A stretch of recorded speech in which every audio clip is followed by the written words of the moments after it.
কিছু ফ্যামিলি ক্রাইসিসের কারণে বেশ কয়েকদিন ঘর থেকে বেরোনো হয়নি। আর আজ যেহেতু নন্দন মেলার লাস্ট ডে ছিল, যেটা আমাদের বিশ্বভারতীর কলা ভবনে হয়, তাই আজকে তো দেখতে যেতেই হতো। সেই কারণে একটু টাইম বের করে চলে এসেছিলাম। নানা রকম ওয়েস্টেজ জিনিস দিয়ে কিন্তু এখানে অনেক কিছু বানানো হয়েছিল। কলা ভবনের নানান রকমের এরা কিন্তু ক্রিয়েটিভিটি এই মেলার টাইমে দেখায়। এত কিছু সবকিছুই কিন্তু বিক্রির জিনিস আছে, বাট দেখতে ভীষণ ভালো লাগছে।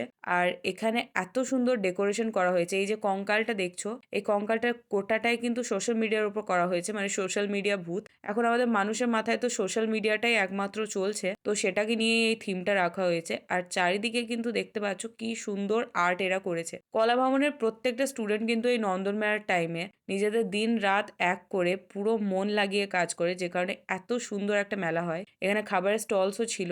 এখানে এই যেটা দেখছো, এটা অনেকটা বেলুনের আকারে করা হয়েছে। আর চারিদিকে মাটির বানানো অনেক জিনিস কিন্তু আমরা দেখতে পাচ্ছিলাম। তবে বলতে গেলে এই মেলাটা অনলি 2 দিনের জন্যই হয়, তার থেকে বেশি কিন্তু হয় না। এবার আগের দিন আসতে পারিনি, আজকে লাস্ট ডে, তাই একদমই আমি মিস করলাম না। তাছাড়া নানা রকম গ্লাস পেন্টিংসও এখানে ছিল।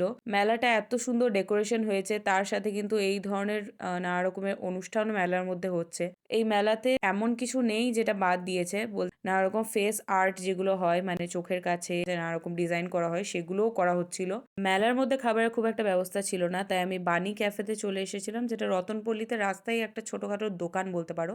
এখানের মোস্ট ফেমাস চকলেট টি আর তার সাথে কফি নিয়েছিলাম, যেগুলো খেতে খুবই টেস্টি ছিল। স্পেশালি চকলেট টিটা খুব ভালো লাগলো। ওখানে স্টার্টার্স খুব একটা ভালো না থাকায় একদম সামনের দিকে আরো একটা দোকান ছিল, যেখান থেকে আমি নিয়েছিলাম চিকেন পকোড়া। তবে এখানে চিকেন পকোড়াটা খেতে কিন্তু আমার খুব একটা ভালো লাগেনি পার্সোনালি। প্রাইস অনুযায়ী ঠিকঠাক ছিল, বাট চিকেন চাউমিনটা কিন্তু বেশ টেস্টি ছিল। দেখা হবে আবার কাল একটা নতুন ভিডিওর সাথে। Good bye, stay tuned.